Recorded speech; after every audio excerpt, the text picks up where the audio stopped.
Hello, it is time for my profile. As I said in our video earlier this week, I was playing Imperial today for the 3v3. So I'll just take you through my list and just a couple of things that I'm liking, things that I might change. But yeah, let's just get cracking. Alright, so we will start with the eggs as Digimon usually start off as. So we'll go for the BT12 Demi Vmon. So originally with the eggs, I'll show you the other one as well because it'll add a bit of context. I'm playing one of the BT16. So when I was originally testing, I think in BT16 the DP was a lot more valuable than it is now. But I think because of some ratios that I've chosen to use, I think the draw power is just necessary. He's just that guy. It's just consistency. You just see your pieces, you win the game. But the DP still is valuable in certain matchups. Sometimes that extra 1k can be a break point between clearing a board and not clearing a board. So I don't see any reason to not play it, especially because you actually do have a grind game now with Imperial. So 5 was perfect, and I think the ratio was perfect too. So we'll go on to our rookies. So there we go. So for the searchers, I'm playing 4 of the Vmon and 4 of the Wormmon. Again, very obvious and self-explanatory. It searches for your entire deck, searches your main tamer, which is how you actually play the game and go ahead. So yep, these are perfect. The end of turn inheritable as well is just what allows you to do the gimmick in the deck. So yeah, absolutely perfect. No notes there. I'm playing 3 of the promo Vmon. So again, over time this has changed. I was originally on the BT16 one, which is gives the DP and gives a memory back when you play or evolve another guy. But again, this is just consistency is king, and just being able to get that extra draw when you're swinging is really nice. Also, this is once you have all of the pieces, this is my favorite Vmon to Daiken into in the mid game, because it saves you a memory when you would evolve it, so it actually allows you to extend turns a little bit further than you would normally. Also, sometimes in matchups where you are against some hate, some Daiken hate, if this gets stuck in the back without the end of turn inheritable, you can be cooked. So you do have to play sort of smart around it. So this is normally the second or third rookie I would put in the back, and if I have any spare in the mid game and I have all the pieces, this is what I would go for off Daiken. And speaking of great Daiken targets, we've also got 2 of the BT16 Wormmon. So again, gives us infinite grind game. We get to just play it as long as we have one of our 4s. We can fetch the other one from trash very easily. Cute combo that I did a couple of times today is you can use the Wormmon to evolve on top of this to make the cost 0, because this effect would still happen because it is interruptive. So again, you just get to scam memory, and also if you do get cleared, as long as you do have that piece, you can rebuild. So this is a perfect 2-off. I said this was a perfect 1-off. It's also a perfect 2-off. Just play more of this card. It's good. So that is the 3s. We played 13 in total, and then we'll go on to the 4s. There we go. So we'll play 4 of the XVmon, and we'll do the memory ones first. I'll play 3 of the Stingmon. So these go hand in hand. So when they would DNA Digivolve into a green or a blue card, they each gain a memory. As we're playing blue-green Digimon, we will always get 2 memory, providing we have these 2 pieces. And then XVmon gives you the jamming, which means you can safely go into the security. Stingmon gives you piercing. So the reason I actually only play 3 of this is because the piercing is not as relevant. And also you'll see from my other options, we have other good Stingmons. Whereas the XVmon, and you'll see from my other options, there are not many other good XVmons, which is why I'm on a little bit of spicy tech here. But yep, these are perfect. These are what does the memory printer loops. And because we have access to the BT16 Wormmon, realistically, you only need to see one of either of these guys, because then you can just loop them infinitely. So, yep, wouldn't change this at all. And 4 and 3 was the correct number in my head. So the other Stingmon that we play is 2 of the Starter Deck Stingmon. So it gains memory sort of in the same way that the BT12 one would, but with this one, instead of getting the memory back, it's a reduction. And of course, the inheritable is a once per turn when attacking to draw 1. Again, with this comboed with the Vmon and the egg as well. There has been so many games, not just today, but just in general, where I'd have a stack that looked a little bit like this. So literally, we promote on this. and make a Imperialdramon, and this is drawing 3 on attack, and then if it survives, you get another 2. So, you know, it is all about the card draw, and yeah, this, when the BT12 one isn't a 4 of, you might as well bump this up. So we have got 2 more level 4s. So today I was playing the Imperialdramon. So I don't normally play this because of the 3v3 rules. I couldn't play Hidden Potential Discovered as well as Terry. So because of some of our other options, I felt it would be better to give him the Hidden Potential.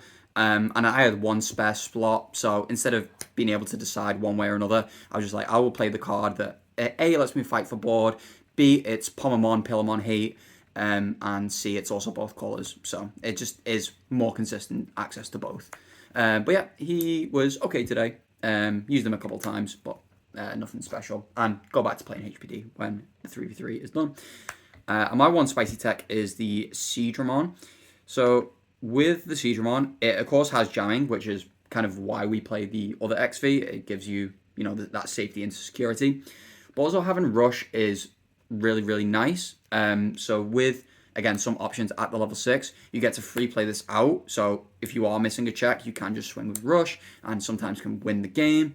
Another thing that you can do is if you use Daiken to play a Vmon, you can just put this on top, and then that can either be like your last swing, or if there's something that you can answer on board via combat, you just swing over it, and again, you don't lose any tempo for that. The only downside is it is a data, it's not a free type, so it's not searchable by any of the rookies, but it is searchable by things that add generic blue cards, such as BT3 Davis. So I honestly, in the couple of weeks I've been testing it, he's not come up too much, but it's not been terrible enough that I would want to cut it. So again, no arguments. I think I will continue to play this for a while longer. So that is the 4s. So we'll head on over to the level 5s. Yeah, perfect. So we play 4 of the BT16 Imperialdramon, the big boogeyman of the format.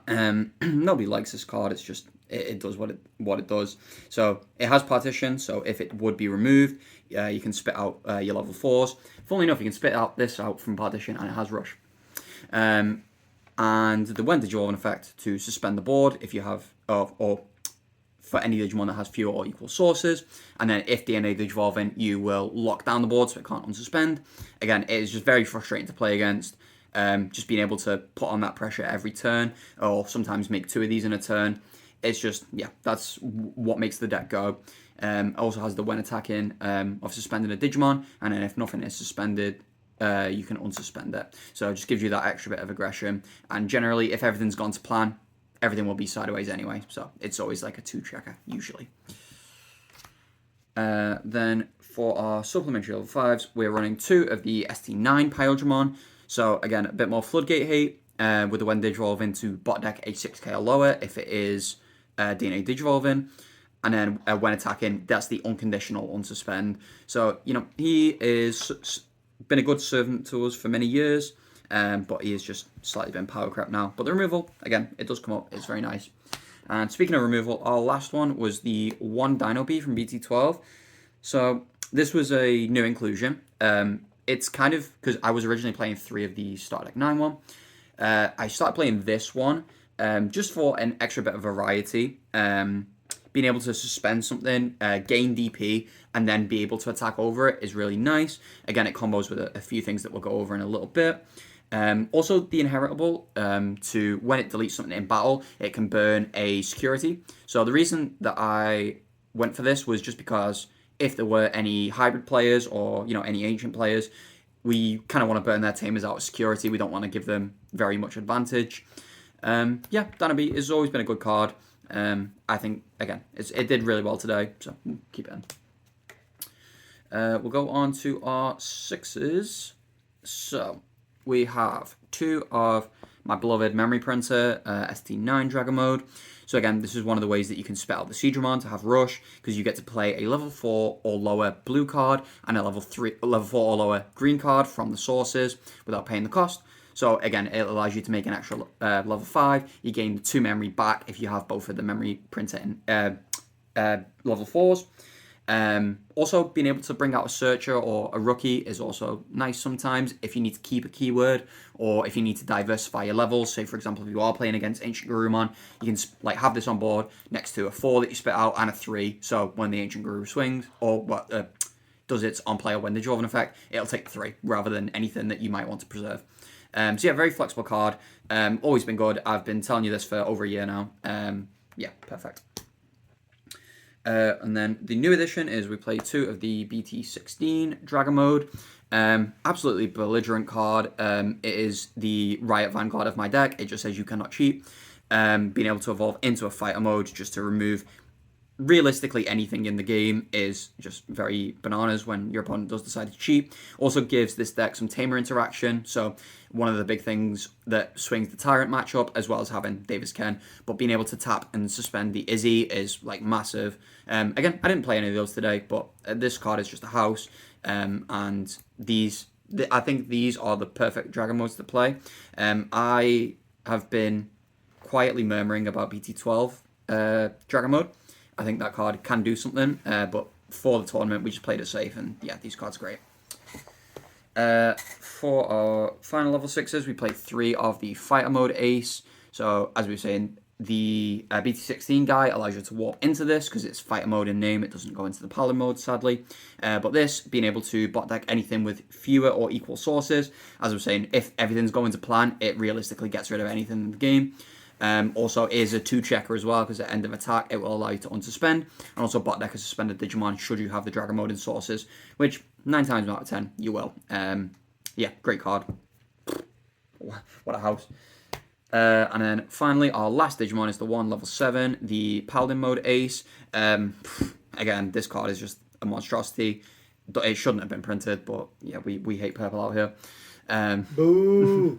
Bro, you just reset your own deck. I just didn't. Just stop. Yeah. So being able to reset a deck, whether it be your own or your opponent's, is really nice. There has been a game where I have reset my own deck and put hidden potential on the top and then drew into it. Stuff like that can happen. But it is also just a game finisher as well. When attacking by returning something with no sources, you get to unsuspend, not once per turn. So if you can get them into a big board and clear it, you just swing. It's just a very stupid game finisher. Yeah, Paladin mode, right? Alright, so that's all the Digimon. So we will go on to the Tamers. So the Tamers, we are running a hefty suite of 8. So we're playing 4 of the Davis and Ken. Again, the most broken card in the deck. If anything gets hit on the next list, it will be this from this deck, in my opinion. Obviously, being able to spit out one of the rookies for free. And then when you do evolve into a blue or a green Digimon, you can suspend to gain a memory. And then if it is a DNA Digivolution, you get to take 3 sources as well. So you get to snipe the Ace Digimon in the sources, which you can't react to that. It's just tough. And then also allows you just to continue your turns. Obviously with the BT12 pieces as well, it just means that even if you are past the low amount of memory, you can still continue. In some cases, can still develop a 6 with by using the next card. The card we'll talk about after the Tamers. This card's again a house. We have 2 of the memory set of Davis. So I was only on 1 of this for the longest time, or like since BT16. I was only playing 1, and I was kind of missing the second one. Also, well, funnily enough, the card that made me change to the second one was the Siegramon, because I was like, well, if I can't search it, it's useless. But yeah, Davis he's been good for the longest time, and it's still good. A bit of that search power, and then being able to be at 3 is very nice. The last time we play is the Shinicarry Spice of the BT12 Davis. So this one is the start of the main phase. If you have a free type or a tamer with Ken, which Daiken does fulfill that condition, you'll gain a memory. And then when you do swing with one of your 2-color guys, you can tap it to evolve into an Imperial for cost. So the reason that I play this is, let me just do a very quick demo with the BT12 guy, and then at level 5, it doesn't really matter which. So let's say we have Dino Beam on, and we swing, we go Davis to Evo into Dragon mode. So you get the Dragon mode when Digimon, so you will most likely unsuspend it. But then also, because you've done this on your turn, you have turn player priority. So if your opponent does try to ace you, you can use the all turns effect to go into the fighter mode to clear off the body before the ace actually happens. So if your opponent doesn't know that this is coming, you will swing. After your effects are resolved, it'll go to their counter timing. If they do decide to blast Evo, you activate this first, go into the fighter mode, and then spin the guy before they can actually do their effect, which is a very stupid interaction, but that's why I like playing this card. It was mainly like Etavalk hate, but also just any ace in the game just doesn't play nicely with this. So again, I don't see any reason why I would play less than this. This card has just worked shifts and shifts for me, so we'll keep it as is. Also, you used the Dino Bee there because it's when Digivolving, it can attack. Yes. It means if you're using the end of turn to Jogress into the Dino Bee, he can attack BT13, BT12 Davis. Yes. BT12 Davis to then make the dragon mode. Yeah, like, so because this can attack during its when Digivolving timing, again, even if it's not gone back to your turn, you can still make a good board with, like, you know, possibly 1 or 2 levels of interaction, as well as getting the burn, because, of course, as you're swinging and you evolve, the Inherit is now live. So it's just ways to abuse that. And this is, like, these cards are just like a little package that I just continue to play. Again, it's really nice, and this does work with the other level 5s as well. Yeah, it's just a really nice tech. I really do encourage you to try this. A lot of lists don't, but I think it's really good. And then the final 3 cards are our cheater options. We play Return to Primogenitor. So this is just in archetype HPD. As I was saying, normally I would be playing a HPD here as well, but I gave it to Terry for this event. So the return, it allows you for 2 cost to Evo into a level 5 or higher with free type for cost -4. So you can use this to go into any of the 6s for 0. Obviously, the option itself costs 2, but you are evolving for 0. You can also evolve for 0 if you don't have both level 4s. You can just evolve one into a Imperialdramon with this for 2 cost, which I have done many times, because anyone who's played this deck will know sometimes your level 4s go Walkies. So if you've been able to do that, is just always nice. And then you get to set up the protection as well. So if it would be deleted, you can go into an Imperial to prevent that deletion. It's been a couple times where I've intentionally crashed my guy into someone bigger so that I could get a free Evo. And being able to do that is just absolutely nuts. But yeah, that is the 50. Yeah, so any like final thoughts that I have? I mean, this deck's just belligerent. It should have got hit on the list. Honestly, if this wasn't Imperial and it wasn't specifically my favorite Digimon, I would rue this deck. It's absolutely like insane what it can actually do. But as the player, it's just my time to win those games basically. Really enjoy the deck. Again, it's also a very budget option as well for new players. Obviously, I make it prohibitively expensive by buying shiny cards, but it is a very cheap deck. It is one to get into the game with. Yeah, I would absolutely encourage anyone to play it, and I think this list is fantastic. So if you do want to use this, absolutely go ahead and do so. But please credit him. Yeah, please credit me. That would be great. Yeah. So We'll any make the final? Discord entry. Don't worry. Right. So any final shoutouts? Well, shout out to the other PGSC members. You know, we just keep testing, keep playing together, sharing collections, things like that. The Fanboy Lot, shout out to Jesters for hosting the event today. And yeah, thank you for hanging out with us. Thank you for watching the video. So shout out to you. You keep us doing this. So thanks, guys. All right. Like and subscribe. Yeah. Shell. All right. Yeah. Usual. Please like and subscribe. We will catch you next time, and hopefully we'll have some more PGSC wins to show off.